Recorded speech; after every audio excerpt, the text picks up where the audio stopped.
Hi, this is Cindy And Michael. from Part-Time Permies, and it looks like we have a few people in the room. Your mom's here. Yeah.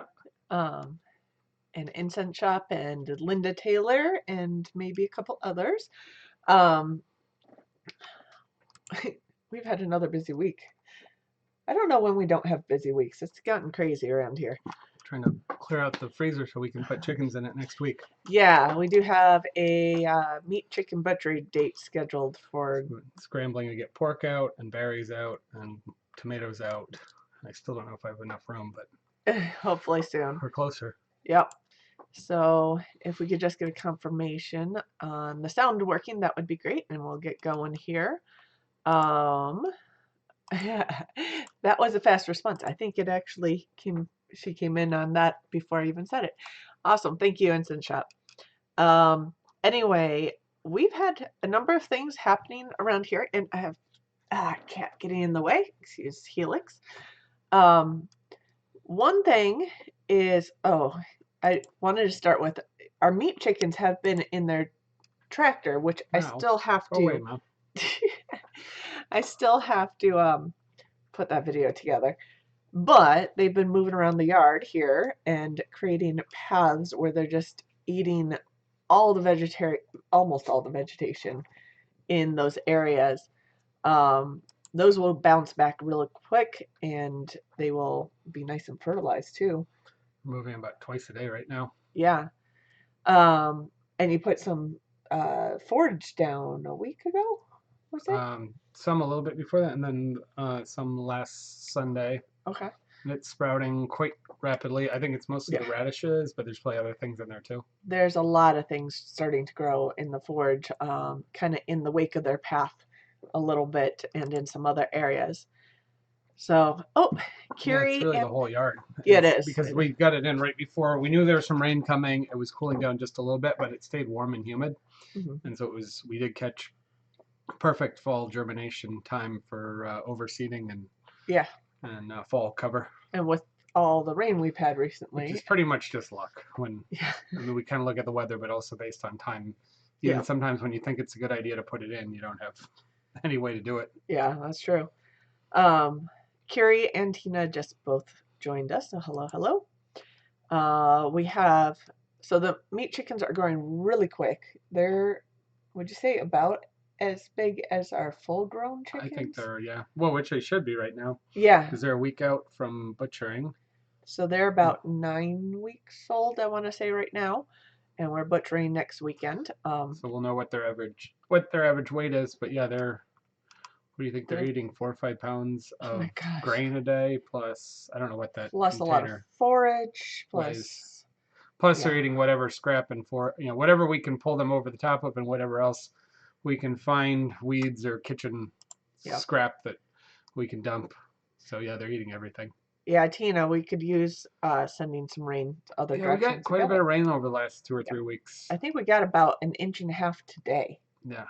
We were, by the way, supposed to go foraging today with Nobby, and that got canceled because it rained all day. We're having fly issues all of a sudden, too.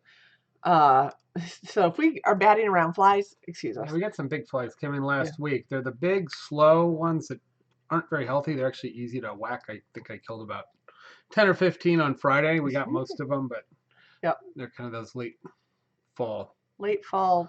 But they're clearly on their last leg. Flies, but yeah, no, they're probably trying to get Oh, it's cooling off a little bit Bandana outside. showed up. Yeah, hi, Bandana Grandma and Bree. Hello, hello. Bree's listening in. Um, yeah, so we have flies, we have forage, we have a silky mama. Mm-hmm. In fact, we have a sick silky mama and a sick silky roo. We had a sick baby last week that recovered nicely. Yes, the baby last week bounced back like crazy. We put her back with the flock, and now we have Mama and her two babies. She has two silky babies that hatched a week ago, and she is showing signs kind of similar to the neurological sign in the chicken we had about a year ago. Mm-hmm. And looking up, it's basically loss of balance, loss of motor function, a little stiffness in the legs and using the wings to help balance somewhat. And we have a silky rooster who's doing the same thing. Now the silky rooster is on the chopping block, so I care more about this hen than the rooster at the moment. But the problem is, this could be something fungal. This could be maybe they're eating some mushroom that's coming up this time of year, because there's tons of fall mushrooms and a lot of amanitas, which are not necessarily good. They have some neurotoxins. Um, could have been because they did have some of the soaked feed, and mama and her chicks don't eat it as fast. In fact, the silkies don't eat it as fast in general, so maybe they got some growth on some feed that was left out. Fungus or bacteria or something. Another possibility is some vitamin deficiencies was another possibility. So, but they're well fed, so I don't think vitamins. and I they're don't on think that's an forage. issue. Yeah, I don't. I think there's something in the environment, probably due to the had a lot of Wet weather. cooler nights with heavy humidity during the Yeah. morning, even if it gets hot at night, and then we've had some rain. So a chance there might be something funky growing. That And they're eating or something. Yeah, so we moved Yeah. them over to dry food just as a precaution. Yep. And we moved their area weekly, so they're in a new area anyway. So Yep. that's an advantage that a lot of people can't move their chickens out of their area if it becomes contaminated. We're moving them all the time. Yeah. So we did move the silkies and the main flock into our garden this morning in the pouring rain, but we did get them moved.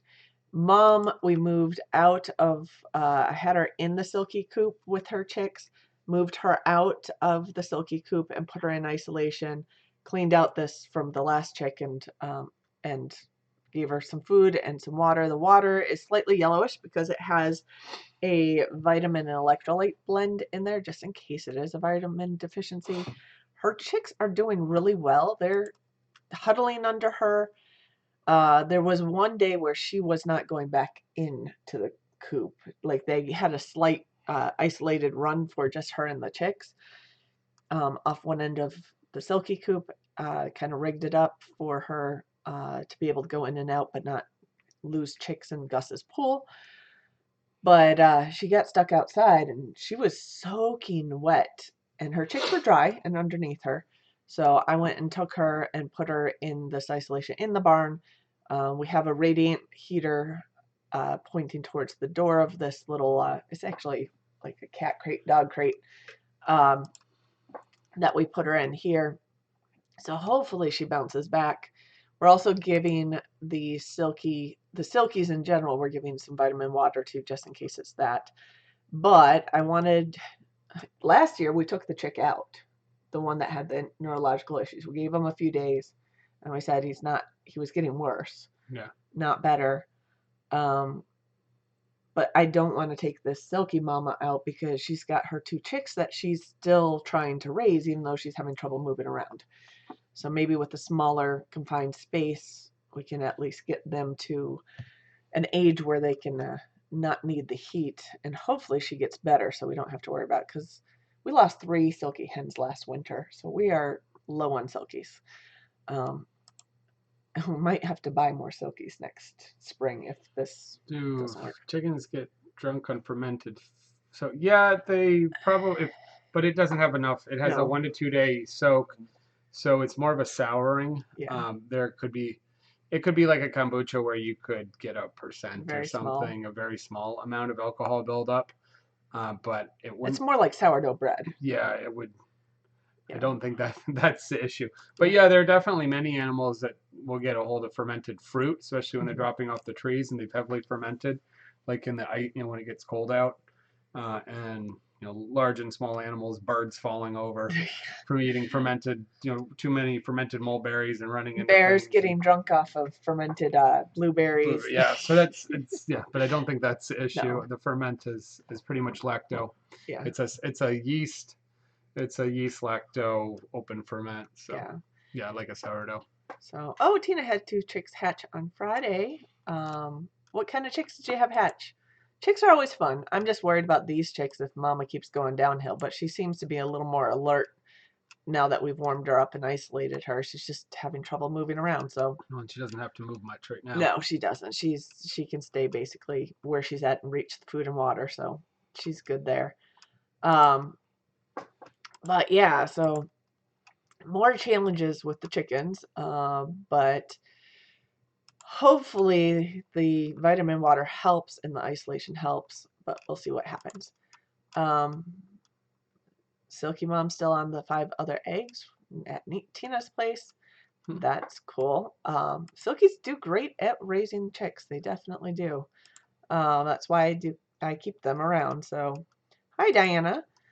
Um, other things I've been doing today. You've been busy too, but I've been trying to organize some baby stuff. I did not get as far as I wanted to, but we are coming in the home stretch here. Last month of pregnancy, last 3.5 weeks potentially of pregnancy, and I got to get things organized a bit. So this is actually the bigger picture. I have a bunch of bags of clothing in the crib that need to find homes. So, but we're getting things put together there, at least ready enough for a baby to come home, and have a lot of gifts to go through, and I still have to get all the thank you cards sent out because I'm still going through a number of them and making sure I have all the information from each one. But that is really not a bad problem to have, just have to find time to do it. Um, earlier this week we had, that's a close-up of a mushroom meal. That was the wild mushroom Yeah, meal. those were the wild blend. We got at the market last week. It was chicken, a little bit of puffball, the boarded anteloma. I think those were the only 3 items in there, but it was a nice blend. Yeah. So they were quickly sauteed up with a very little bit of chicken we had left over. So the first And chicken you mentioned was the chicken of the woods, which is the mushroom chicken, yes. and then made it with our Just we had chicken. half a breast of chicken and I just threw it in there and then we put it over some rice. I didn't have a I would have maybe did it like a risotto, but I didn't have a short grain rice, so we just kind of put it over a pilaf and it worked pretty well. Yeah. Oh, by the way, Carrie, we do have some bassinets, so initially the baby will be in the bassinet, not the crib. But the baby will go in that crib eventually. So answering that question, where does the baby go with all the stuff in it? So yeah, we had that. Was there any Maitake in there? No. No. Okay. We do have one growing. I think I showed a picture last week. This is just earlier today or yesterday. I took this picture of Maitake. It's a little bit bigger, not too much, but hopefully with all the rain, we do get some growth on this. My main concern is actually, I didn't even bring it up yet. I don't know how many people are in the room are actually in Michigan and know of the state spraying issue, but they're about to spray for EEE. They're killing mosquitoes because of EEE. We've had 9 people in Michigan who have been diagnosed, confirmed. 3 people have passed from it. A lot of animals, 27 animals have had it as well, and the state decided that they're going to do mass spraying in different areas. Now, there is an update on that. 2 updates, actually. We're not getting sprayed tonight. Yeah, I saw that. Nobody's getting sprayed tonight. The other thing is that Kalamazoo, the city of Kalamazoo and the city of Portage had so many people opt out of the spray that they've canceled spraying those cities completely. Yeah, I saw that too. Yeah, so there's a couple updates there, but our area is still on the list. We have opted out, but the state didn't really give a whole lot of time to opt out. They announced it about 8 hours before the opt-out period. 48-hour opt-out, yeah. Yeah. Before the weekend, making it a little difficult. They haven't sprayed in 40 years. It was about 1980 was the last time they did a wide aerial spraying. Yeah. Oh my gosh. It is almost 40 years. For some form of mosquito control. Not that they don't. I mean, they did in Long Island and even parts of Yonkers and the Bronx and things somewhat regularly. And I know they do it all the time in Florida. Due to density in New York and due to the continual heat in Florida, we get a good kill off. So there really isn't a need to usually, and we're just a few weeks away from cold enough nights where they shouldn't need to pretty well settle down. But we're having obviously having some problems with the mosquitoes, but a lot of people don't know how well they're going to be able to control such a large, it's not a dense concentrated area. No, It's not like spraying a city, and you're spraying a lot of a lot of, country, farmland, yeah, open parcels. Um, waterways, forests, farmlands, all in this area. Is like 2,700 acres that they were planning on spraying, and in Michigan. And just to kind of put it in perspective, this is for a mosquito-borne illness that is horrible. It does kill people. There's no treatment for it. There's no vaccine for it. There's, well, no human vaccine. There's actually a horse yeah, I mean they vaccine can for it. do some treatment, but it's not There's, guaranteed. yeah, Basically, it causes your brain to swell, and if they don't control that, or depending how bad the symptoms are, you can die from that. have seizures, Coma. coma. Lots of one third of the people do die from it, and the rest typically have long-ranging physical or mental effects. Actually, the one-third is one-third of people with the neurological effects. There are people who don't show any signs of it. There are people who show mild signs of it. But there are 9 confirmed cases out of almost 10 million people in Michigan. So we're talking about less than a 1 in a million chance for a person to get a There is one diagnosis. person that's within 25, Yes. 30 minutes of here. There is. There's a student that was made public a couple of weeks ago that had been suffering through the end of the summer with it. Yeah. So so they're trying to figure out if the spraying is really going to eradicate them or what it's going to do. They're going to use pyrethrum, which is a organic classified, but we also know that pyrethrum is very strong, despite being a natural chemical. It's quite a strong chemical for certain. It's not so bad for humans. You can eat it. It's actually all over your. No, you actually are supposed to wash it off your Well, food. they wash it. But some people do have allergic reactions to it. It's mild toxin for humans. Yeah. It's more severe for fish, insects, and cats. Cats have a big problem with it, apparently. There's some vets that are actually putting out warnings to keep your cats in, even though the state of Michigan say it's absolutely fine for pets. There have been some vets that have actually listed some warnings. So it does dissipate quickly in the air within a few hours, but then it stays in the soil for a few days. Yeah, they fog and it sits as a mist for usually overnight and then settles in for. Yeah. It's very light sensitive, I know. So you usually get a few hours to a day, and then most of it's neutralized. Yeah.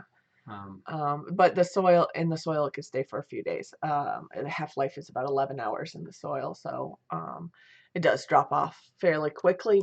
But a lot of people are having questions about that, and they weren't given choice. Yeah, they gave a short notice on a weekend to opt out because they're kind of in a scramble. I think they're trying to cover their legal end and saying they did something.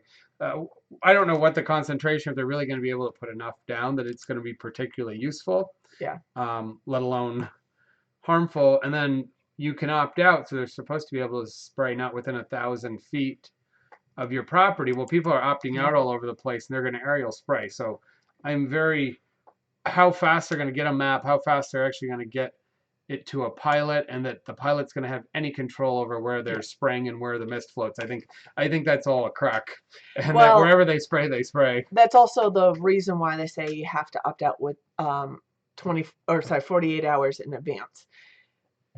That 48 hour from the window they were saying they were going to spray, they were supposed to start spraying at 8 o'clock tonight. So they actually announced that they were going to spray at just after noon on Friday. And so everyone would have had to opt out if they wanted to by 8 o'clock Friday night. Many people did not even hear about it until after work. So we're talking a few hours. And that also didn't give a whole lot of time for people to be able to ask the Department of Health questions about the whole process either, because they close at 5 o'clock on Friday. Yeah, so there's actually been a lot more pushback and questions and opt-outs than anybody ever expected. It's been a pretty hot issue over the weekend, especially a lot of our friends. We have friends in the city also that grow and do other things, and some of them are involved in city activities, and they've all kind of jumped on it in a real hurry. So I think the state is surprised at how much backlash they got on it. Yeah. So I don't know if there's any Michiganians in the room at the moment, but or whoever will be watching afterwards. But they have delayed the spray, so I don't know if they're going to allow more opt-outs when they're planning on doing the spraying. It's all weather And dependent then as they're well. going to skip Kalamazoo And Portage. because the mayor and other people. They had They, over 1,000 people opt out in Kalamazoo and Portage. I think it was like 1,200 people opted and there's out. what, 50,000 people in They basically, Kalamazoo or something? yeah, Or they basically just said that's it a was. pretty high return on a short notice Yes, it is. of on a single issue. Yeah, To have that many people actually make a purposeful response. yeah, Can't think of many hot issues politically or otherwise where you get that percentage of people actually spontaneously doing an action. yeah. And That's there's actually now a petition going on that's circulating because so many people didn't get enough time to opt out that someone started a petition. Actually, I think in Kalamazoo, one of the locals here, and it has.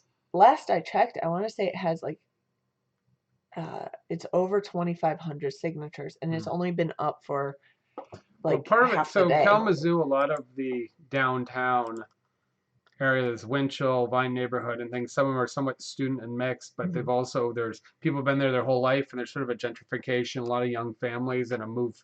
People have really wanted to move into those older houses. Those neighborhoods are really tight, and their associations and neighborhood friendships, so that they're Spreads very, very fast. active in those neighborhoods about what they want to see as living in a city and Yeah, redeveloping a it's not really suburban, but it's sort of a city neighborhood culture has yeah, developed again in Kalamazoo, which is pretty attractive. A lot of people are moving into that area. yeah. And Kalamazoo's pretty open to things like, well, I think you might have to have a permit, but like raising chickens Yeah, you can have 6 and chickens and um, bees, I believe. in certain areas, maybe. Yeah, Yeah, I'd I have to think look I that think one you up. can. Yeah. But and then there's also Western, which is actually fairly involved in the permaculture. They have a couple houses. Yeah, they Yeah, have Gibbs House, which is a Western West, Michigan University, that and is. they have a pretty proactive landscape and environmental Yeah, management team. they were using Um, goats to clear land. yeah, the union got a little excited. That was a couple of years ago. Yeah. So they're taking away jobs. Oh It yeah. all got settled down. Nobody wanted the job of pulling poison ivy and So, ratty stuff in thickets, I can tell you. So yeah, they had a small group of goats for a month or so to yeah, clear an area. But yeah, it did cause a little row that nobody expected that was going to cause an issue. yeah. But So they settled it down.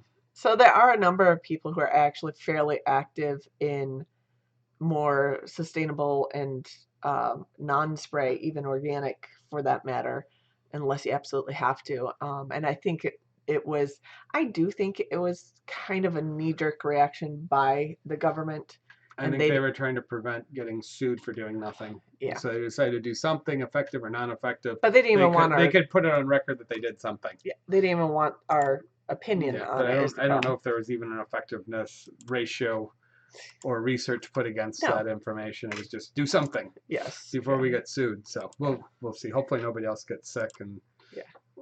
mosquito population is not It's terrible right down. now. This It's, heavy rain, we'll see, but yeah. we're gonna have some warm days, but some cooler nights. I don't think we're gonna have too much of an explosion. We had an explosion this spring. We had tons of swarming mosquitoes in May But and then they June. kind of knocked out. They did. It dried out like end of July to I haven't August. been putting on spray I for haven't at months. all. It's not Yeah. been a problem. You see a little bit, but yeah. Hey, ASL.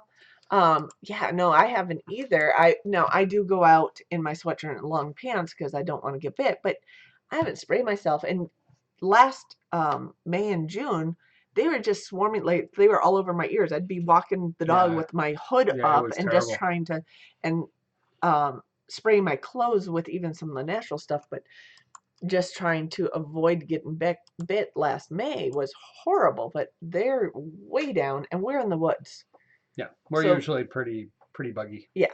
So And they usually like me for some reason, but they're. I think I heard one mosquito tonight while I was out closing up the mm. chickens at dusk, when there's supposed to be high amounts, and just swatted it away, and it didn't hear another. We have lots of bats too, which is We actually do. the concern. Is there's the concern of the bee and bat population seems to be down, and this the pyrethrum is specifically affects them because they eat so many. Well, the They, bats eat so many yeah, mosquitoes, as well as some of the birds. So Yeah, our bats, which do really well here, could Could could end up getting starving. sick or yeah, Yeah. or Sick or not enough food because I mean yeah. you're taking away their food source, so you're actually Well, they affecting the whole eat food other chain. things too, but Yeah, but mainly bugs.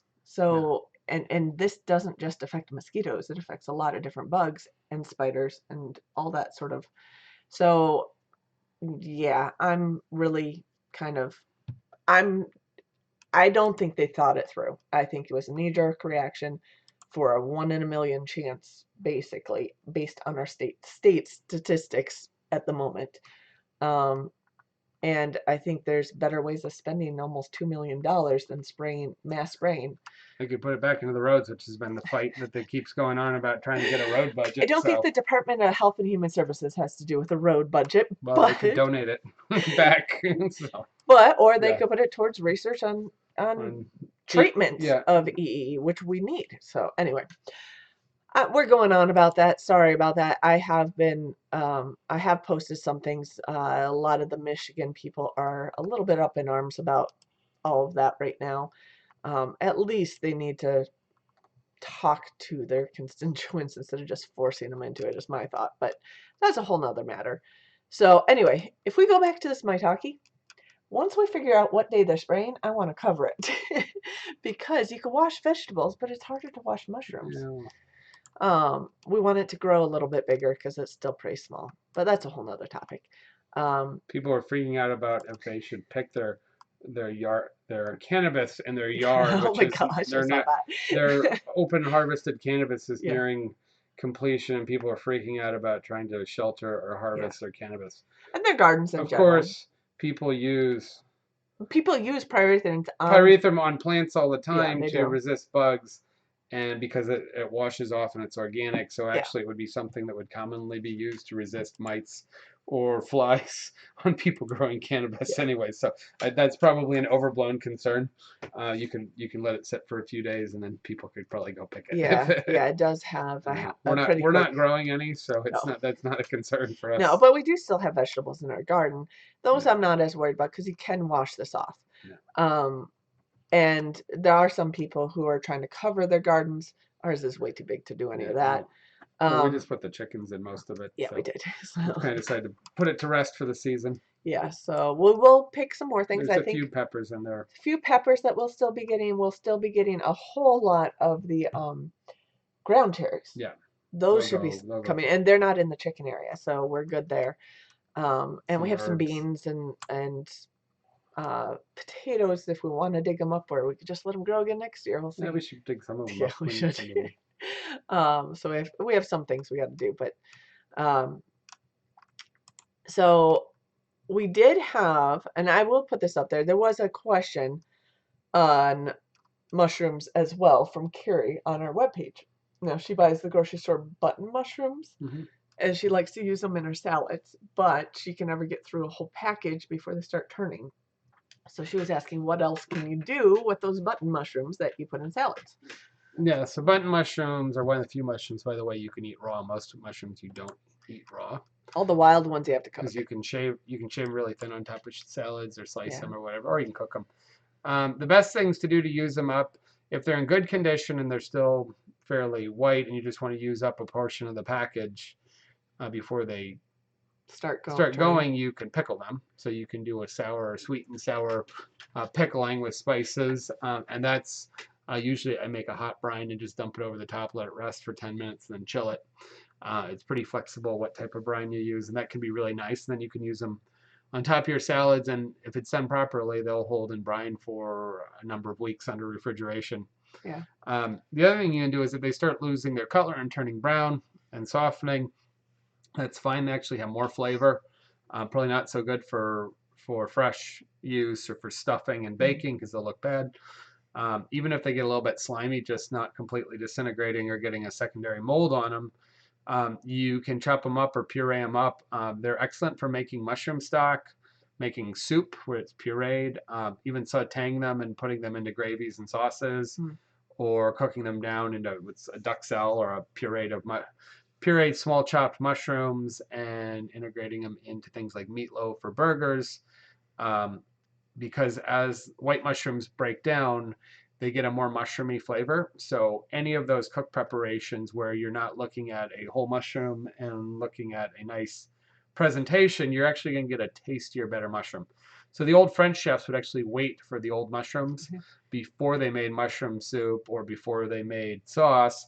You could still garnish, you make your mushroom stock, or you could still garnish with sliced or diced fresh mushrooms that you've sauteed that have a real nice clean finish. But your actual flavorful base, um, those mushrooms work great until they get to a point where they're absolutely slimy, moldy, and falling apart.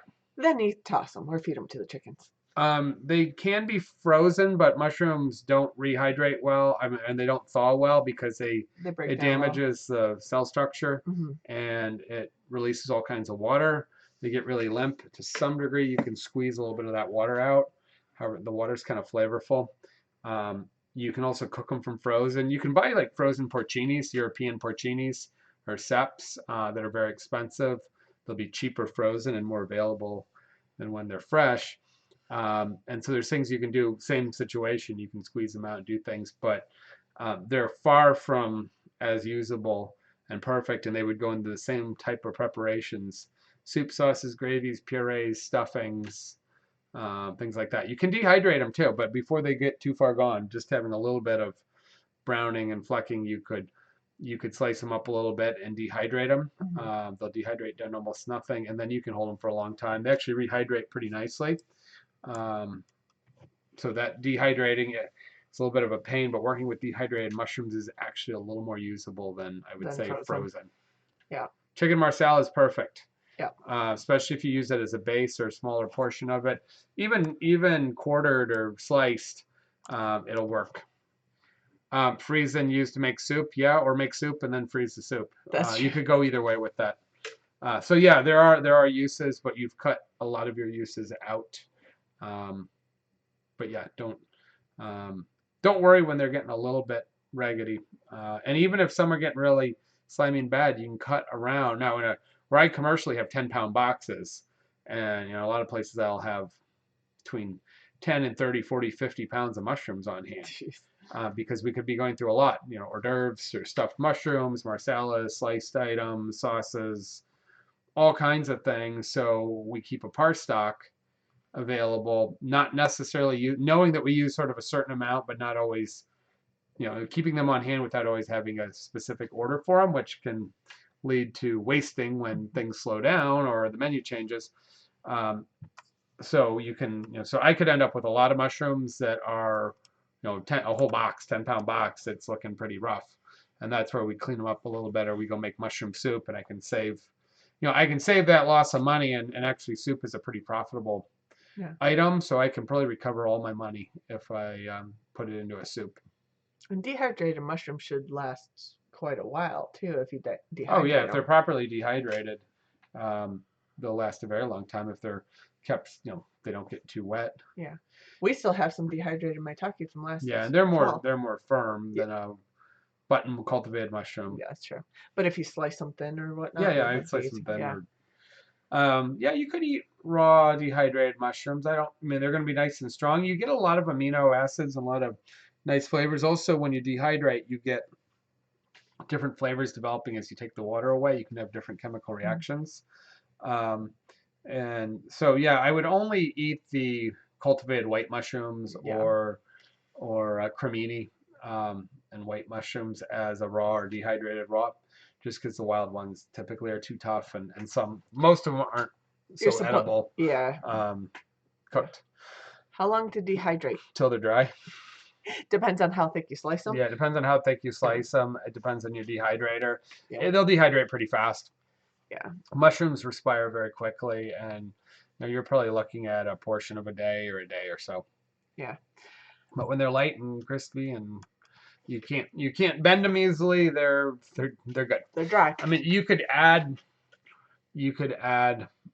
citric acid or other things to try and hold the color.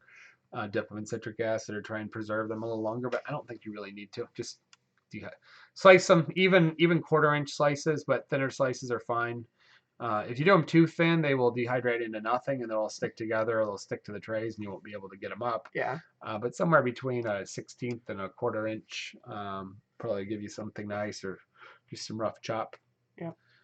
We do a lot of mushroom stuffings also. Oh, So yeah. you cook it down with some onion or shallot, maybe a little white wine or sherry or something, and you dice it up, or you quick Cuisinart chop it and just pulse it, and you cook it all the way down, and you cook it down until it goes dry. So it means you make a ring and you let any of the moisture float to the middle of the pan, and you use some oil or butter to help it cook down, maybe some fresh herbs, and you just keep cooking it and stirring it occasionally so it doesn't burn till all that loose moisture evaporates and you're getting down to an almost a dry product, Mm. and it'll be very fragrant. And then that's called a duxelle, Mm. and so that could then be, you could add other fresh herbs, parsley or thyme, other things in there. And duxelles are used for stuffings, beef Wellington or any of your Wellingtons where you take a puff pastry. Mm. Typically, a duxelle is smeared all over the outside of the seared piece of beef or lamb or whatever you're doing. The reason you do that is to flavor it, but also to prevent the beef drying out. It gives you a little buffer, gives you some moisture, so you get that. You see that little coating, Yeah. on the outside around the pastry, and it's always traditionally done with a mushroom herb duxelle. Sometimes you add a little breadcrumb into that. If you add a lot of breadcrumb, you start moving into a stuffed mushroom. So that's a super in classical French European cooking, super useful way to use a lot of mushrooms. And you see a little less now, but it's actually underused because mushrooms add moisture. They add good texture. They add moisture to sort of acting like fat, where you have low protein, where you have high protein, low fat, and like a sausage where it becomes dry and crumbly. You can use that mushroom as a replacer along with the bread or without. Huh. So you can grind it into a lean mushroom or a lean sausage, not a hung sausage because I think you'd have problems with the safety on that, but a cooked sausage. And there are Branson Hospital, which is our local hospital, had a recipe that went to the state as part of a competition, I think, a couple years, 2, 3 years ago, that they were using, and they started using, I think, a number of hospitals. They cut, I think, 25% ground mushroom into their ground beef and make a hamburger patty. And it was part of their healthy living concepts to move to more plant forward and adjust fat and protein to meet dietary standards. And so that recipe did. I don't think I've ever tasted it. I haven't, but I heard from the chef and other people it's actually really good. It got very good patient and staff responses. So that's one way you could think about cutting it into to make things healthier or more flavorful. But you can also cut it into venison or lamb or game that's going to be a little dry and crumbly, and use that as, burger might still fall apart without adding some egg, but definitely in a meatloaf. So there's some really nice ways you can go through a lot of mushroom. A lot of options with that. Yeah, and the juices that come off, if you don't cook them until they dehydrate down, pour those juices off and save them. It's a little bit in like an ice cube tray, even if it's got some olive oil or butter. They're super flavorful, and so you could then introduce them into sauces, gravies, finishing pan juices with it. Yeah, not throwing them. We never want to throw those away. Some wild mushrooms, porcinis, other things are bitter. And so after you rinse or squeeze them, sometimes you remove that water because you find that it's quite astringent. It's mushroomy, but the white mushrooms is very, very nice. So we never want to throw away the water.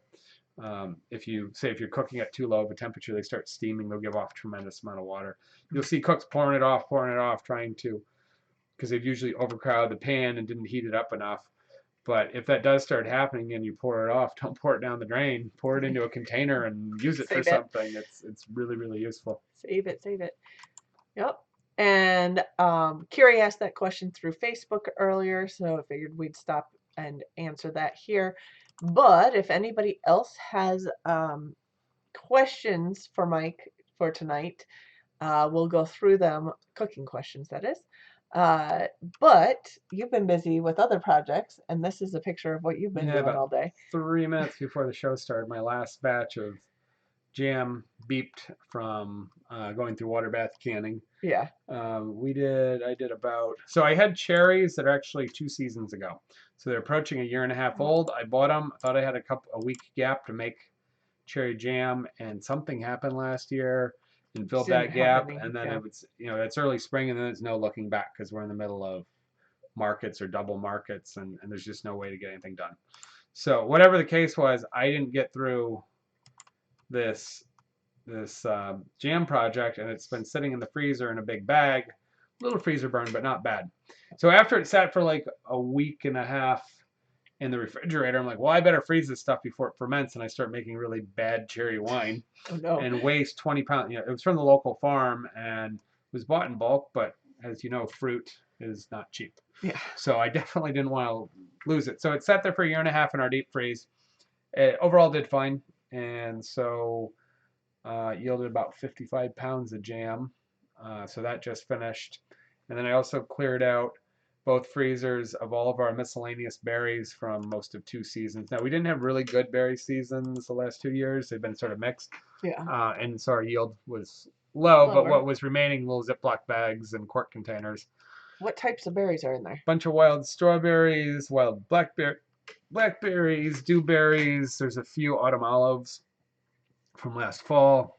I think that's probably it. Yeah. So it's all pretty much wild berries. Yeah, it was all wild wild. berries, all wild forage from the property. All from our Zone 5. Again, Yeah. a lot of it had been in the freezer for almost Strawberries, over a year. Some of it was from our transplanted wild ones, but Yeah. still, yeah. So they're all very tart, but have good flavor, Yeah. a little bit seedy. I think I had about 7 quarts of mashed berries. Wow. So I ended up, I did heat it. I did run it through our food mill on the second size plate. So a lot of the seeds got through, because I feel like if you take all the seeds out of raspberry or berry jam, turn into a jelly, it doesn't feel like it's homemade. If you leave, last time I did it, which was 3 seasons ago, Yeah. I was in a hurry. I don't think I have a bigger mill now. I did not mill it. I knew that usually compotes, I mill them, even if they've lost strawberries. I still take about half the seeds out. Mm-hmm. And because of the dewberries, which have a big seed, the wild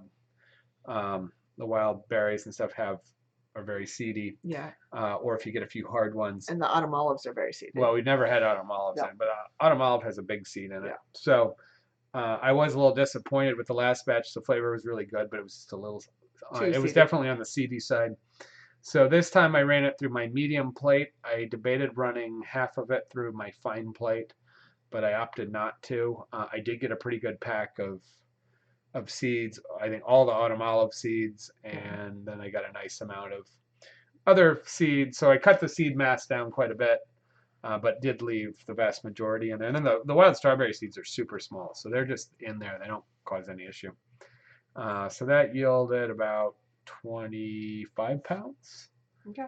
Yeah, I'd say about 25 pounds of jam. So I made about 75 pounds of jam late this afternoon. Yeah. So that's all cooling. It will be set in a day or so. And that cleared part of the freezer out. Part of it was I had to clear freezer space. So I've cleared. So we have room for chickens next week. Cleared 20 pounds of cherries, some miscellaneous berries. I made about 3 bushels of local marinara sauce for my business. I was running out of that. We did 2.5 bushels a few weeks ago. So I cleared that out, and I found a couple more bags of tomatoes. I thought I went all the way through there. I missed 1 or 2. And I'm looking for other miscellaneous stuff to try and make room for 25 to 30 chickens. We are not anywhere close to 30 chickens in there. Oh, I took all the sausage. I took all that pork out a few weeks ago, and we made the pork sausage and bacon, which was the beginning of this project. Of course, most of that went back into the freezer. It's in links, and it's in 1-pound packages, so it's a little more condensed. Yeah. And then I was looking, I think I got all the turkeys out. I think we cooked the 2 turkeys we bought. Okay. Over the last year, yeah. Yeah. And then I have a pig head from last year. It's almost needs to come out, so I think that's going to come out this week and get roasted. And we have people helping us next week with the chickens. So that will actually appreciate it. So that will probably come out and get fed to our helpers. Probably that and some sausage, which will also assist in freeing up another few cubic feet in the freezer and make it maybe. Oh, I have a garbage bag of meatballs, like 300 or 400 meatballs. Wow. Yeah. In in there that needs to go into my work freezer. That Mhm. my work freezer's full to the top with other meatballs and other things. So yeah, so I think we'll be able to get most of what we need in there by next week, but it's pretty tight. So You know what else we have pork related that's in our fridge, not in the freezer, our garage fridge. Another interesting one we haven't tried yet. yeah. Oh yeah, we've got the pickled pig's feet, which we needed. They've been there a long time. We need to. We need to pull those out. Yeah, I had intended to pull them out a couple of times for things that never happened. Yeah. Yeah, that might have to come out next weekend. Because again, the people who are coming would, I think, appreciate Yeah. trying some of these things. So we need to get some of those things Yeah. moving along because they've been there too long. Yep. Yep. And it looks like we've had a gap in comments. So if someone could just comment and let us know that the comment's still working, and we'll give it a second. If not, I might have to refresh our page here. But because I don't see any other cooking questions come up either. Anybody have canning questions or jam questions? Let us know that as well. Last comment I'm seeing is from 9:40, so that would have been 6 minutes ago, from Linda Taylor. So, but she did say she loves her mushrooms on her steak. Yeah, I do Mushrooms too. only on Yeah, steak. I'm good with mushrooms and onions, either well browned and cooked down or a quick saute. There's a couple different styles. Yeah, if the onions are well caramelized, I like them. We got people here. Yes. All right, Okay. good. I was Yeah. just checking because it was so I will say the quiet. one thing on canning, a couple things were helpful. So I was working off my glass top. I have some bigger pots that have heavy bottom. They're, what size are they? 20 quart maybe? So they're pretty good size for home use. It's about as big as you can make. It's about as big as you can make with a on the glass top because you need to have the stuff come to a boil fast enough, or Yeah. come to a complete hard boil, and then get the sugar cooked in. So that made things a little easier. And then I had one canning, water bath canning, and then I used one of those pots to help can because I needed more room. It was too slow. But the one thing I say, if you're doing a bunch of jam, buy the pectin in bulk. Buy 2 pound or 5 pound bags. Go Those tiny online. things. The little ones are, they can end up costing like $3-4 a batch. Yeah. And you can get, you can get pectin down to, or well, no, they cost like $3 a batch, and some of them just come with some bunch of junk and filler, and they've got the citric acid. But if you buy citric acid, if you need that, which is really cheap, and then you buy big bags of pectin. I use less than 2 pounds of pectin. You can bring it down to under $1, sometimes under 50 cents, and you just take the bottom out of buying Sure Gel. It's a lifesaver. The fruit's already expensive. Sugar's not too expensive. Jars are expensive, but hopefully you're reusing them, and obviously replacing the lids. It all adds up. So if you can knock the biggest chunk, you can't get around the fruit. You're either growing it or you're getting it. But if you can knock that big chunk out of the cost of the pectin, it's big. It's a lifesaver. It was driving me crazy, and I bought well, actually, I've had this for about a year. Probably when I bought all the cherries. I had going into season. I had other stuff going. Yeah. And it's just huge. Not having to buy Sure Gel at, even when it's on sale, it's expensive. So, going back. 23 quarts, good size, yeah. But to Carrie's comment, grandmother liked pickled. Yeah, that's a really traditional for an older generation. I would say most of them in their 70s to 100, But pickled pig feet is very, very traditional through many, many cultures throughout Europe and Latin America, and I think everywhere that eats pigs. So using everything, either smoking them and doing the hocks, but it's common to do the pickled pig feet. Yeah. And Tina, opinion on the 23-quart Presto pressure canner. Canning walleye, there you go. We actually don't have a pressure canner. We don't have a pressure canner. Yeah, I don't do enough canning where, it's always nice to have toys, but I wouldn't put it to as much use as other things. So. You were actually talking about a shelf of toys that were all preservation related, like I have shelves. two small shelves that, butchering equipment, scales, jars, Canning equipment canning equipment, grinders, stuffers. Yeah, for it's sausage getting and pretty decent. It's actually yeah, pretty useful. And those are things we go back to, a few times a year. yeah. So they sit there a lot of the time, but they definitely get used on a regular basis. And I don't think a lot of these projects save any money, honestly. They just increase the Quality. quality. Yeah. Um, yeah, just finished up canning 15 pints of walleye from the freezer. Walleye was my grandfather's favorite fish, by the way. He went nuts whenever he saw walleye on the menu. It's You got very to be careful Midwest. with canning fish. There is There's, yeah. waterborne botulism, but that may only be in the ocean. I know just watching the standards on the right amount of salt, time, and Mhm. potentially pressure canning, and not just water canning, fish has some peculiarities and dangers that are not associated with other things. Yeah. But yeah, canned fish. In fact, that's huge in Spain. Tinned fish, and we think of canned fish as like cheap, poor quality, fishy. But in Spain, they do all these seafood, mussels and octopus and fish, and they can them in oil or brine, tomato, different things, and they hold them for years, and they age them. There's chemical reactions that happen during that time, temperature, pressure situation. They get these really unique, rich flavors. Some of these cans go for hundreds of dollars. They're actually delicacy, but we don't have any understanding of that here. We're like, what, canned fish? Yeah. But that is a really big deal The only in thing we Spain think and of Portugal. canned around here seems to be tuna fish. Tuna, yeah, Yeah. and we don't even do the good one because, like in Italy, they can it also in oil, in sunflower oil or olive oil, or sometimes with a little bit of tomato or garlic or things, and they kind of smear it onto bread and actually use a lot of that oil. Mhm. It's a different flavor, but yeah, Yeah. it's actually really good, and it isn't dry and crumbly. Mhm. We You can buy oil packed or partially oil packed. Most people have gone away from it because we got concerned about the health of it. But if you use good quality oil and fish, it's actually not a bad deal to be packing it in oil. But again, you got to follow procedures because it's more dangerous than definitely fruit and vegetables. And Carrie at Built on the Rock Homestead says she needs to go pick her prickly pears to make Oh, jam. I love prickly pears, and prickly pear jam is great. Yes, that sounds Yeah, awesome. that's a bonus item. What Um, color are your prickly pears? yeah, there's a few types. Um, okay, I'm just skimming through the rest of them. There's a little chatting back and forth. Yeah.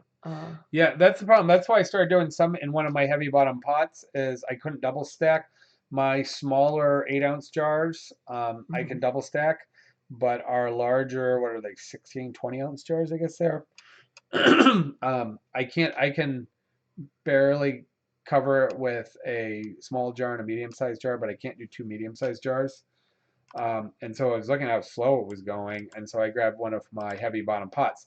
Now you can still do water bath canning without, you just need to make sure you come to a real hard boil before you start your timer. Mhm. And again, doing jam that's high acidity, it's a very low risk item, so I'm not as particular as say if I was doing chicken or something. Yeah, But well, in that case, I think you may want to pressure pressure can can. it. But I was doing it just in a regular pan. Now the two problems are if you don't have a real heavy bottom, and these jars were quite hot because I just hot filled them. Mhm. Um, you can shatter them, or you can have the real hot bottom of the pan can contact the bottom of the jar too much and cause it to shatter Yeah. and break the bottom out, and then you have a big mess and you lost your product. Um, the other thing you can do is they can kind of chat around and bounce around a lot. So sometimes people put a towel, or if you don't have a rack, or if you have a steaming rack, Mhm. if you're going to do it in the bottom. In this case, I had the medium sized ones, and because I have such heavy bottom pot, and I'm on a glass top, Not on a flame not or on a flame, I just let them sit there and chat around a little bit, and I ran 3 batches that way, and they did absolutely fine. Um, but it's my other one has a rack, and actually I Mhm. was gonna put the rack in the bottom, but it doesn't quite slide down the sides of the other pan. It's just a little bigger. Oh. Red, you So got red prickly pear. Yep. okay. Okay. And Tina says the canner she got is a third of the price of the All American. Oh well, there So you go. I mean, perfect. once you get a canner some are built a little better than others, but a lot of that equipment has a lot of name and branding, and I think doing your research on if it meets the specs and it's certified and it's not too scary from somewhere in the world looking like junk, A lot of times, yeah, you can pay a lot or a little for pretty much the same device. Yep. Going back to Michigan Mike and the canning of the walleye. Yeah, I've been doing it 29 Good. years. Really Sounds like careful. it's working. Plenty of salt. Yes. Yeah, well, that's the thing. Yeah. Time, temperature, pressure, and salt. Mm. You can Or affect. acidity. Yeah, and so if you go on the USDA, a number of the ag schools have the research on recipes for most items. Will give you a sure shot approved. Doesn't mean other things might work, but they give you a lab tested, will work every time method for different items. So. Oh, sorry. Am I leaning towards the I'm leaning right under the part-time Permies thing, I think. Oh, Makes it look like I have a text bubble coming out of my head. pear That's butter. funny. Yeah, pear butter is good. We That love sounds apple butter, good. pear butter. Yeah, I've had I think I got it from Greenfield Village or something. They sell a bunch of the apple butters and pear Which is butters. interesting because Yeah. so we have a lot of people that do cottage law sales Yeah. of jams, and you actually cannot do apple pear fruit butters. Hmm. It's not acidic enough. You can make them at home, and they're pretty safe, but they will not allow you to sell Yeah. without a licensed canning license. Apple and pear butters can only do tart like berry fruits and citrus. Yeah. That's a good idea. Use the extra rings to make your own rack at the bottom of your pot. Extra rings of which? Oh yeah, you could The use the rings for rings. the for Yeah, the you could do jars. that. They'll float around because they're light, but if you use them to create a space and you can put a disc or something, Yeah. it's got some holes on it, yeah, you could definitely do that. I didn't have that many to do, so I just, Put them straight down there. oh, they have little pet, yeah. That's interesting. Fruit Yeah. or salt and Oh, that's a good idea. Yeah. Cool. But yeah, there's lots of ways to do it, but that is the downfall if you're doing a makeshift. Watch that you don't have, and I didn't double stack my jars so putting pressure, but that is the one issue. You can shatter the bottom out, and it's total waste. It's a big mess. Yeah, you don't want to do Especially if you break more than one of them, then it's awful. It's all in your water. Yeah. Yeah. Plus all the glass, and the waste of jars at that point because Yeah. So the nice thing was, so this is the first time I canned down in my work kitchen. Yeah. I ran all the open used jars through the dishwasher last night to give them a good clean because they had put dust on them and whatever. But I was able to use my downstairs kitchen, and there I have a big triple sink with wash, rinse, and sanitize. Not to put my jars through it, but just to do everything else. And I have a big prep sink, so I have lots of room and water for the stickiness, where it can be real difficult moving all that stuff around your home kitchen along with whatever else you have in your kitchen. And I have big rolling carts and metro racks and things so it was really easy having that sort of professional environment. To make 75 pounds of jam is kind of a chore in the home kitchen, and this took a little bit of time, but functionally it was easy. So easier cleanup, easier. They're all sitting still in the metro rack, just cooling down overnight. So, I was gonna say easier storage. Yeah, I just roll them around. Yeah, because I've built everything on roller caster systems for pasta. So the kitchen shut down after Saturday market, and I'd done all the dishes. And I had to clean the floors and things up and mop today. So I did that at the end, but I basically had to shut down, emptied out kitchen. It'll be all packed full of pasta activity starting tomorrow morning again. So. Yep. So yeah, got quite a bit done. I still have a lot of baby stuff to go through, going through that this week. But yeah, it might be next weekend before I even sit down and work on a video again. I'll have to see because got lots to do and Next weekend we're butchering chickens, so it'll be on Sunday. It's gonna be busy. Saturday I might be able to do it after probably the starting market. in the afternoon or so. We're gonna have friends come out. May have a couple people coming out to learn, observe, or help, but we're definitely having some friends come out that have a plucker and are going to help. And they do it all the time, and we help them. Actually, it's the people we helped with their pigs. We've helped them with ducks, and we would help them with their chickens, but unfortunately, they're doing it on Saturday or maybe Monday, and I'm at market all day long, so we just. Saturdays are booked. So if we could do it where we did one in the morning and one afternoon, we could do that. Neither one of us have Oh, None of us have a truck that we can put birds in comfortably and with their mess and drive them over to the yeah. other place. We're 30 minutes I apart. stretch them out a little more Yeah, too, so for we, that matter. but otherwise it would be even better to Yeah. do it that way. Hi, So. Food Forest. Um, make a video if organizing baby stuff. The problem is not actually the filming. I can film what I'm doing, and as I go, it does slow you down a little bit.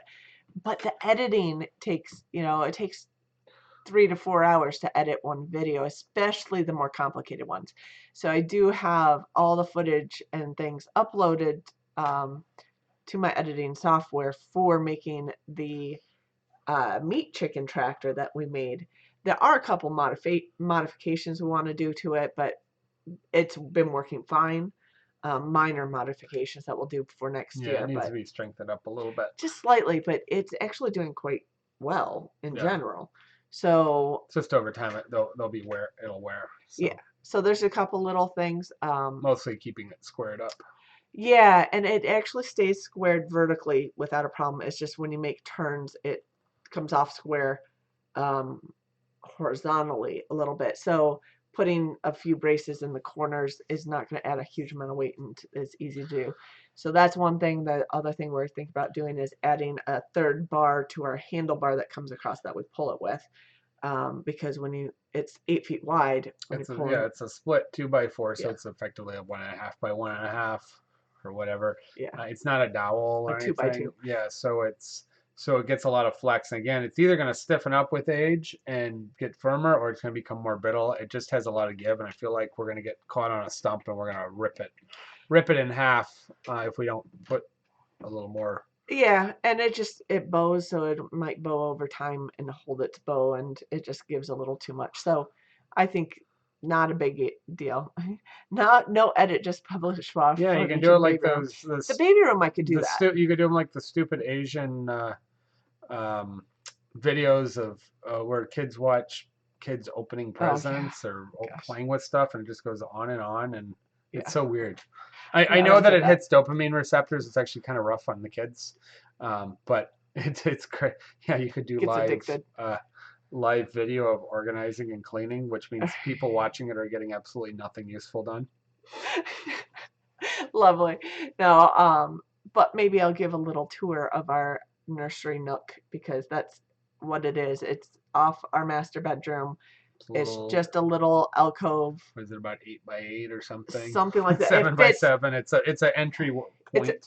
yeah, it has a door to the outside, but that we hardly ever use right there. So it's sort of So like a mini sunroom that doesn't get any sun because it's under an oak on tree. north side Yeah. under oak tree. And But it's not a mud room because there's carpet in there, but it could basically is the area that existed after removing the bathroom. Here, creating the bathroom areas. yeah, that's So true. it's convenient and nice. It works well. We It would had been make a nice using it little more for the office. dogs and the Yeah, cats, but we yeah. kind of moved them out. It would make a nice little office with a window looking out to the backyard. If So you maybe want, yeah, eventually. if you wanted a letter writing desk or a laptop desk, Yeah. a tablet desk, that's about the Space you the have. space you would have in there. Maybe a little filing But you could cabinet. have a sitting room for casual work, not Yeah. real work. So. It depends on how much paperwork you actually have. But so it does the width-wise from the door to the outside to the door to the bedroom, because there's a door that separates from the bedroom if you close it. It's a double door. Um, it does fit the crib and a changing table perfectly right there. I'm still looking to try to find a little shelf to go under the window that I could put like baskets in and have newborn clothes and small clothes in. Well, I've been looking for a shelf to put against the wall in the kitchen for 3 years. Put the coffee maker and our keys and all the crap that ends up on the countertop. You're a little bit picky on that one. I've shown you a couple a while ago, but I've given up on showing. I actually found Costco had this really nice sort of pseudo-industrial one. I'm not sure if it was too big. It was more money than I wanted to spend. It needs to be fairly narrow. It needs to be the challenge is it needs to be about 2 feet wide, somewhere between Deep. 18 inches to maybe 30 inches, but probably about 18 inches. Because my thought was, if we had something with kind of an open wall, we don't have a pantry or anything, so I was like, well, that'd be a great place to dump the mail and the keys, the coffee or maker and things that aren't, coffee or things that aren't real perishable. I'm like, we could put a whole bunch of the cluttered stuff, at least then you can unclutter the clutter stuff, and then the counter stays a little more Usable. usable. Yeah. Yeah, so that's a whole nother shelf area, but this I kind of want like one of those bench shelves that has like you have the baskets underneath. Yeah. So that is something I've seen it online a few places. I know kind of what I want, and it has to fit in the room, which should be able to do anyway. Under the window, I keep hearing pops downstairs. Yeah, those are the cans. The cans are popping. They're Uh, really, yeah. yeah. So, and your mom needs a baby videos for grandma dopamine. We can do that once the baby's here. But yeah, live feed from the We could do a live feed of Pudding sitting in the den all day, and oh she my doesn't gosh. move all day. She just sits there and She's sitting on the sleeps. couch sleeping. Maybe gets up and goes to the bathroom once. She did actually come back and hang out with me. Like I was on the floor in there sorting things out, and she was just sitting hanging out with me the entire time. Now I do think she wanted me to take her for a walk at the moment, and she was She didn't go just in the morning because it was a no. It downpour. was yeah. She actually wanted to go in the morning, but when I told her that we were to stay because we're still doing the chicken move, she was out in the rain and she ran back in and lay down. Yeah, this morning it was pouring. Yeah. Truck wouldn't start. Battery, I don't know, something's draining the battery. That's for first. Well, we fixed something a year ago, but yeah. I don't know what's going on. So I had to jump the truck, and we had to move the chicken coops into the garden, and yeah. So the tractor slips too much in the garden because it's soft, and especially with it wet. And one of our vehicles is all-wheel drive, but I'm concerned it's lower because it's it's more of a SUV. It's a Pilot. Yeah, it's a Honda Pilot, so it's not really an off-road. So if I sink it in the garden, I still have to go get the truck to pull the Pilot out. So I really didn't want to do that, and the truck has a heavier. It's got bigger tires on. It's much higher. So I'm like, I really got to pull the trailer with the truck. Now if the truck gets stuck, I can pull the Pilot out and put a cable on outside of the garden, and I can pull the truck out. Yeah. Of course, the bigger problem was I had to keep it running the whole time because we didn't want because I wanted to make sure I could start it. Yeah. That the battery was pretty dead, and it's a stick, and there is no emergency brake on it. Luckily, we're on flat ground, but not only do you have to keep it running, but you need to stop it in a place where it's not going to roll away. So yeah, but we accomplished all that, and actually the garden had enough grass and weed in it because we hadn't weeded that it was slippery. But in four-wheel drive, I didn't have any problem. I didn't throw any mud or make it. It didn't cause as much. Last fall we got the truck stuck. Yeah, we did because it was heading into snow and it had been lots of rain, and I had just put the plow on, and I went to the really soft area. And so I have that extra 500 pounds or whatever it is, 500-600 pounds on the very front. And by the time I put it on four-wheel drive, the coming downward, the plow towed down, and I couldn't get any traction off the bed because I didn't have any weight. Yeah. And I got to a point where the plow was almost in the dirt, so I couldn't get the. That was a challenge. Yeah, and I couldn't. I was trying to get the plow to. It's not like a bucket with a tractor where you can actually use the bucket to push you down and give you traction or to pull yourself forward. Yeah. So I actually, for a four-wheel drive big truck, almost got stuck. I had to get a pull cable. Yeah. Right. I had to pull it out. I had to pull it out with the Pilot. Right. Yeah. Yeah. Which is crazy that I'm pulling a 2500 Dodge with a Pilot, but I had to put a 10-foot pull cable on it, so I could have it far enough out that I could have the Pilot in an area that wasn't going to sink the Pilot. Right. And we were able to. How am I going to get the truck out? It's going to sit here all winter in 6 inches of mud. Yeah. Until I. So yeah, it freezes. There's always a way, and I was thinking we did have a neighbor with a big farm tractor, a pretty good sized farm tractor, but he's not there anymore. Tractors are gone. We had 2 neighbors with good sized tractors, and that's of course usually when you get your farm truck. You go get the tractor, but so I thought I was going to be stuck with a truck in the backyard for a while. Truck in the garden. In the garden. But anyway. So we got it all out. We got it out and had no problems this year. But that's our challenge for putting our chickens in the garden is to get that big coop because it's on a trailer bed. It's not a lightweight coop like Justin's coop. Yeah, It's yeah, it's on a steel frame, uh, four like a four. it's 8 foot by 8 foot, Yeah, like two wide, double for wide snow. Yeah, for it's like for snowmobiles. 2 or 4 snowmobiles. Yeah, So it's pretty heavy. yeah. And the So hitch is broken. The end of the we hitch need to replace mechanism this. doesn't, which is Yeah, the reason why it was abandoned, and yeah. we got it. We got it for free from our old neighbors who had abandoned it and said, "Hey, do you mind if we take this?" They were about to move. They had moved already. They were about to working on selling their house. But I was like, "Hey, we see this. It's looks abandoned. Do you mind if we take it?" The hitch is kind of the clasping part is kind of bent funny and it doesn't latch on. It just sits on Yeah, the the clasp had ball. broken out. Obviously, it had gone through it had a pretty traumatic issue at some point. But we're like, just to build a chicken coop out of. And I do Yeah. have a video on building it. So to get it, yeah, so to get it to hold on the ball, Yeah. I actually have to tie it down if it's on the truck. So Yeah. yeah, there are some truck gardens around here. You know what the interesting thing is? I heard a great story about a farmer who bought a new truck every year, and somebody asked him, he was old, he says, "Why you got like," he had like 30 or 40 trucks off in a field. Yeah. Old beat up trucks, all lined up in a row, never used. He goes, "What are all those trucks for? Why don't you get rid of that junk?" He goes, "Heck no." He goes, "That's my retirement policy." He wasn't doing the selling the classic cars situation. He'd created some accounting scheme where he bought it, and then I think he sold them to his corporation or to himself, and he went through a depreciation, and he was running a fleet. Yeah. He had a fleet of 100 vehicles that he was depreciating Jeez. on his farm, and so he bought a new one every year, Yeah. and or he bought a new used one. But some scenario of legal or questionably legal fleet and depreciation management scheme.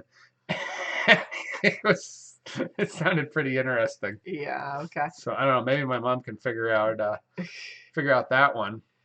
I'm gonna go way back to Carrie's comment that everyone's been responding to, that she saw a video. The woman's bird learned to make the popping sound that the jars make when they seal. So the bird was making it all the time. That's too funny. I can see that. Yeah. If you do a lot of canning, if you have like a parakeet or Yeah, something. we only can once or twice a year, and Yeah. obviously we're canning our spring, early summer Or stuff totally at the wrong time. this is pretty much summer stuff. You know, June and We were July making our stuff. sausage at the beginning of the month. Yeah. From the Pratt's pig from last November. Yeah. Thank goodness A little behind. Thank goodness for deep freezes that don't defrost. Stuff was actually everything's in very good shape. It's Yeah. minimal degradation. So Yeah. Which, by the way, if you're going to buy freezers for storing things, that is the way to go. Like the well, the deep chest, yeah. chest So freezers. people like the stand-up freezers because it's easier to sort Yeah. and find things, but they're actually very hard to pack. They're inefficient to pack because everything falls out. The other thing is, so the chest freezers, because the cool air stays when you open up a upright, cool air flows out. Some of it flows out of, so it takes more energy to chill it. Yeah. Chest freezers It all stays run down. very efficiently, $30-$40 in electricity a year. Something like, I mean, it's really, it depends on And how they don't you have a use them. defrost cycle. Yeah, most of them either don't have one or you can turn it off. So you want to turn it off or it'll run every few hours for 15 minutes. It warms up and that causes your ice. It ice crystals your product, although it de-ices the sides.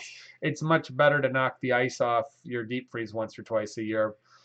It saves you a lot of energy, but it also preserves your product way, way better. So you don't get like frostbite product. But if you look at a deep freeze, a medium to large Freezer burn. deep freeze, like a 16 to 20 cubic foot deep freeze, is somewhere in the high 300s to $500-$600 range, depending on what you get. Yeah. There is some variations in quality, but not a lot. They're all made pretty crappy right now compared to previously. They just cost factors. But yeah, they're a pretty effective way if you have, an electricity. People are like, oh, fridges use a lot of electricity. They kind of do, but deep freezes don't. They use $30-$40 a year. And if you keep them full, they're much more efficient, packed full and hard frozen. They'll even bear a couple days without electricity if you don't open them up. They'll soften, but they'll usually be okay. So they're quite a lifesaver. You can lose things in the bottom, so you got to keep a list or keep a rotation or dig everything out every once in a while and figure out what you buried in the bottom. But yeah, we think they're great. And Yep. so as we've said before, we rely on the deep freezer much more than we do canning. Yeah, we do. Yeah. But we do both. Yeah. And I think it's 10:15 at night. We don't have any more questions going, so I think we probably should wrap up for the night. And there was one other thing I wanted to do. What's that? Something different than what you suggested last week that we forgot to do last week. Oh. So, we should do a giveaway.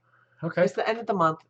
We're kind of late on this. Looks like we got at least 15 We have 15 people in the room here at the moment. So a decent number of people. And the rules for the odds are pretty good there. Yeah. But still decent. A decent number of people still. And the rules for the giveaway is that it's the first person who answers the question correctly on our screen, which might show up slightly differently on your screen, by the way. So it has to be the first person who answers the question correctly on our screen who will win. And it also has to be a person who has not won in the last 3 months. So the last 3 months was Linda Taylor, White Picket Fence, and Green Gables Homestead. I think the only one in the room, or has been in the room at some point, was Linda Taylor. I don't think I saw the other two. So that means everyone else is good to go. Yeah, putting jugs of milk, cartons of water in your not full freezer is not a bad idea at all to help just maintain a consistent temperature. Yep, it's a good idea. Yes. What are we giving away this week? I figured since earlier we were talking about mushrooms a little bit and the wild mushrooms, and it's fall mushroom season. Ooh, East Coast, Midwest, typically about the third, fourth weekend, right around now in September is the height of mushrooms. It's cooled down from the heat. We've gotten the first round of some good soaking rains, and it isn't so cold that you're getting freezes. All the way up until you get freezes. And so there are even some that'll go through the winter. Some will, but you lose a bunch. So we are now in our classic window. High fall mushroom season right now. And we started it actually a week or two ago. We're gonna have a really nice long, prolonged, because the puffballs are up and So this book, by the way, 100 Edible Mushrooms by Michael Kuo, is in our kit list down below if you want to purchase it on its own. It's a really easy book to follow. They start with some easy ones. They go through and a bunch of other ones, and they do give some look-like information. A lot of color pictures. They don't have the black and white color plates in the middle that you have to go back and refer to them. No, like the old books that are in where you're really struggling to. Like Old Man of the Woods, that's actually where we learned the most about Old Man of the Woods. Yeah, we found. It goes through the morels and different ones. Oh, we had some big stinkhorns today, I found. Yeah, we have stinkhorns a lot actually, but this book. They're not useful, by the way. No. Michael Kuo also has a webpage. Ooh, chanterelles. I saw some cinnabar chanterelles in the market this week. Just a few. Yeah. Like one container of them. But by the way, Michael Kuo also has a great webpage for identifying mushrooms. I'll have to look that up and put it in the notes later. But so choice, you can either win the book, or as always, if you want pasta, you can win some pasta, but you'd have to tell us which one. My question of the day, and again, first person to answer correctly on our screen gets it. And there's actually 2 names for this, but my question of the day is, what mushroom are we waiting to harvest that is growing outside in our yard right now? I showed a picture of it earlier in the show. I believe I even showed a picture of it last week. Probably more than 2 names, but there's 2 very common names. 2 very common names. I'm sorry, I'm not even counting the scientific name. So I don't know the scientific name offhand. 2 common names. 2 very common names. Eastern and a common Western name. And I joke about it because it comes back every year. So I use it comes back under a white oak tree outside to give some hints. Green Gables showed up. Yeah, hi Green Gables. I don't think you can win this week. Nope, you won last month. Took me a while to get it sent out. I was a little delayed last time. I got busy and then I had to dig up your email. Yeah, we're usually within a day or 2 getting in the mail, but So anybody glad it made it. know? Tina, There you hen go. of the woods. It wasn't the chicken of the woods. It was the hen of the woods. We haven't found chicken I on our know. property. We should, where we have the right conditions. We Yeah. just don't have any. Hen of the woods. The other name Tina put up there as well as the Yeah, morels Maitake. are spring and late spring. So Around here it's Maitake, yep. May. Yeah, Maitake and hen of the woods. Tina put Tina both got names. both of them. Yeah. Does that mean she gets to, no, I'm double up. She knows it. So Tina, you can either send us a Facebook message or you can email me at parttimepermies at gmail.com. Tina's never won before, right? I don't know. Have you won at all? I don't think so. I'm looking at the The list. list at least Goes from back till August of 2018. 2018. So yeah, I don't know. So congratulations to Tina. Just let us know whether you want book or pasta. We didn't say how many pastas. It was It's usually two. Usually we do two. Two. So if you want pasta, look at, I have a link below, West Michigan Pasta and Provisions. It's not up to date though. But it does give a general. It has most of the It stuff. has almost everything. Yeah. We do have a couple new four things. New shapes. If you want to know what the new shapes If you want are, details, we can go into them. But yeah, just email us.